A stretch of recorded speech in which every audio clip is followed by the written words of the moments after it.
All right, I have Curtis Ouellette on the show now, who fights next on July the 30th at NEF 48 when he meets Kyle Hill for the vacant amateur welterweight title. Curtis, how you doing? I'm doing good. Happy to be here. Oh, thank you for coming on. I just want to start with this title fight and your excitement when you first got the news. What were your emotions like, and who was the first person you called and told this to? I was so excited.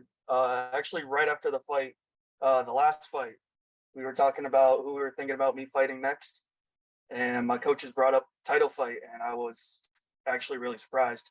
I thought that I was going to have another fight or two before start looking at a title, but they thought I was ready, and I'm pumped to do it. What was that mindset for you like? I mean, you started off 1-3 as an amateur. Did you ever get down on yourself or have any mental struggles? Because you've reeled off 2 wins in a row now. I got to imagine you must have really kept a strong mindset to get yourself to where you're at now. Yeah, so it was pretty rough. Those two losses, especially the knockout, and I just told myself I had to get better and stay in the gym, never stop going to the gym, always getting better. And I just stayed ready for a fight, stayed ready to go, and here I am now fighting for a title. Is there a certain area of your game that you feel like you've really grown since you started your amateur career? Definitely my striking. If you look back at the beginning, my striking wasn't very clean. I kind of just relied on my power. And lately I've kind of been stringing it together, kind of flowing more, knowing what I'm doing, feeling more comfortable out there. Yeah, you mentioned how you're stringing it together. Most recently, NEF 47, a round one finish over George Demers, and you looked impressive in that one. And I think what makes it even more impressive from the outside looking in is George really looked the part. I mean, he looked to be, he's clearly in great shape. He looked like a tough opponent. Run me through that fight, and how pleased are you and your team with that performance? So that fight felt really good all fight camp. Felt good going in, coming off the win and everything.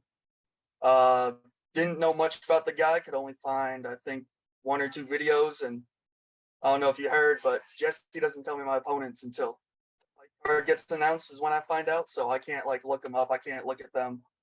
So when I found out who it was and I checked them out, like the videos were 6 years old, so I had nothing to go off of. So I didn't know anything until I saw him like at the weigh-ins, and just to see the shape he was in was I knew that it was going to be a good fight, and I was ready for it. And came out, swung hard, got me with some good kicks, and I knew it was going to be a good fight. Didn't know it was going to end in the first, but I'll take it. How good was that feeling to get that finish? To get a finish, like get an actual knockout, just felt so good. I had a couple TKOs before, ref stopped it, so to have like a definitive knockout, like the guy fell on his face, just felt so good. What did you think of the venue and the crowd? I really enjoyed it there at NEF 47. The venue was awesome, right in my hometown. I'm from Auburn, born and raised, so to be able to fight there, didn't have to travel far, just was awesome. I had like the whole crowd just behind my back, like so nice. Obviously, Jesse knows his stuff, right? So, but I got to imagine for you as a fighter to not know who your opponent is until it's announced. Does that give you a little bit of anxiety to just not have any say in it? Not really. I trust Jesse. Jesse knows, he's been in the fight game for a while. He knows how to match us up. And I've had trouble in the past where he's told me opponents and I've overstressed and I've like worked myself up and made it worse for myself. So to keep me from doing that, he just doesn't tell me. And then when I do find out, I look him up and I get fight nerves, but it's only like 2 weeks out, so it doesn't overstress, and it actually puts me in a good mindset to fight. So I don't really mind. Very good. And I saw obviously you were wearing your graduation cap at NEF 47. What did you get your degree in? And I know you're at work right now, so just tell me, what your day job is like and how that affects your ability to train. So I got my degree in automotive technology from Central Maine Community College, and I'm actually a mechanic at VIP over in Lewiston. So fits right in, works great. I work 6 days a week, and then I train Monday through Thursday. So it's a lot of extra work to do, and it's just mechanics not really easy on the body. So keeps me in shape, keeps me kind of moving and stuff. So kind of helps with the training a little bit, but it also tires me out and can be a little rough. What do the guys at VIP have to say about what you're doing as a mixed martial artist, and do they come to the events to support you? I got to imagine that they do. Yeah, they love it. They're like big chunk of my ticket sales. They're at least like half my ticket sales usually, and just my coworkers, my boss, my district manager, everybody's just so supportive. Like I'll take a fight short notice, or I'll have a fight and I'll be like, hey, I need this weekend off. My boss is just like, okay, go for it. Just find someone to cover you, and I'm all good to go. How did you get into MMA? I mean, did you just start as a fan, or do you have a wrestling background? Like, tell me how you fell in love with the sport. So when I was a kid, I had a friend who did karate, and growing up, I always wanted to try karate. I always wanted to do it, would wrestle around with him a little bit. Finally, when I was 12, I got into karate. A few months later, got into Brazilian jiu-jitsu. And then in middle school, Bellator came to Lewiston, and we ended up getting free tickets at the gym or the dojo. And I went and saw it, and I was like, I want to do that. That's what I want to do. So my sophomore year of high school, my dojo shut down, and I ended up going to CMBJJ now. And it's history from there. Now I'm doing what I want, doing what I've wanted to do since I was like 13. So what are your long-term goals in this sport? I mean, some guys, they just want to, become a regional champion, whether it's amateur or pro, and other guys, they want to take it as far as they can, whether it's, Bellator or the UFC. What do you want to do? The dream would totally be the UFC champion, and just realistic goals while I'm here is win some titles, win some regional titles. Just want to have a name that everyone knows in New England. What do you walk around? Obviously, this is a welterweight title fight, so you got to cut to 170. How much is that cut typically like for you? So I have a terrible diet, and I'm a kid. I love to eat junk, so I can usually get up to over 200 pounds, and so the cuts down to 70 can be a little rough sometimes if I don't start early enough. What do you weigh right now, today? Right now, I think I'm about 200-ish right now. Okay. So you're going to start, obviously you'll be cutting weight during training and you'll dial it down a little bit, but are you going to be having to get more disciplined with your diet as we get closer to fight night? Yeah, so it's kind of been starting like a couple weeks ago, been more strict, kind of cutting out the sugars and the sodas and stuff. So the pounds will start coming off fast. Tell me how things have been at camp at CMBJJ for this particular camp, and who have been your main training partners? Camp's been great. Everybody's looking sharp. My main training partner is Jared Turcott, who you might have saw got announced. He's fighting this card for his amateur debut, and he started training a little before last fight camp, like 3-4 months ago, and ever since he's been my main training partner because he's large, he's athletic, and just really helpful in getting me the work and just tiring me out and matching me with the strength.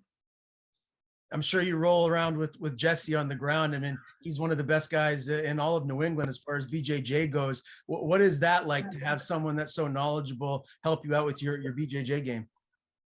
It feels great. Just everybody at CM, like everybody's really like jiu-jitsu based. So we have a ton of guys that just give me advice, and Jesse knowing the MMA side of it. Sometimes you kind of got to shut off the jiu-jitsu side because there's a different mindset, but Jesse knows that so well. I just got to start listening to him, and I'm working on that and showing a lot in my game. All right, NEF 48, July the 30th. So we're a month out now. Thompson's Point is going to be outside in Southern Maine. I'm really excited for this one, Curtis. I mean, I've never actually been to an outside combat sports event, so this is a first one for me. How excited are you for that aspect of it? I mean, take the title, shot out of the equation, just to fight outside in an environment like that, overlooking the water. I mean, that's pretty cool.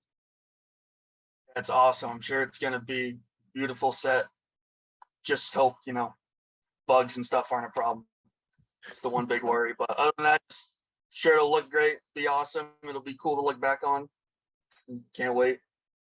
And your opponent, obviously, Kyle Hill, he's 2-0. He comes out of Nostos MMA, another one of the best gyms around. He's got an RNC win and a split decision win in his debut. What do you know about him as a fighter? What kind of a matchup stylistically do you think this is going to be? Oh, I honestly don't know anything else besides that. I got a name when they gave me the title fight, and I looked him up on Topology, and I know his record, and I know how he won his fights. I know when he fought, and that's about it. I haven't watched any film or anything on him. That's my coach's job. It's Jesse's job. Jesse's going to make the game plan, and Jesse's just going to orient camp the way that I need to fight. So I don't have to stress. I just got to fight. What would it mean to you to win this NEF title and have that wrapped around your waist? It would mean so much. It would just show me that like everything I've been doing these past 10 years, past 6 years at CM, like it's paying off and I'm getting better. To go from last year finishing the year and being 1-3 to mid-year this year and having a title fight and winning it, like it would just be surreal. It would mean so much. Give me your prediction. Ultimately, how do you see you getting the job done here? How are you going to get your hand raised? I don't know. I just feel like I have the tools to do it anyway. That needs to be done. Submission, knockout, even a decision. So I just see me getting my hand raised. All right, man. I can't wait. I'm going to be there calling the action with Greg Williams cage side. It really is a fantastic night of fights. I mean, the card top to bottom is wonderful. Again, Curtis Ouellette meets Kyle Hill on July the 30th for the vacant NEF 170 title at NEF 48. Pleasure interviewing you for the first time, man. Before I do let you go, I want to give you the floor. Tell people where they can follow you on social media. And if you have anyone to thank, the floor is yours. Hey, so obviously want to thank CMBJJ. Get Me Ready, Jesse Erickson, Dustin Venot, Travis Wells. Honestly, need to thank my work, VIP. They do great at letting me take time off to fight and get me out of here in time to train and everything. So really appreciate them and the support they offer.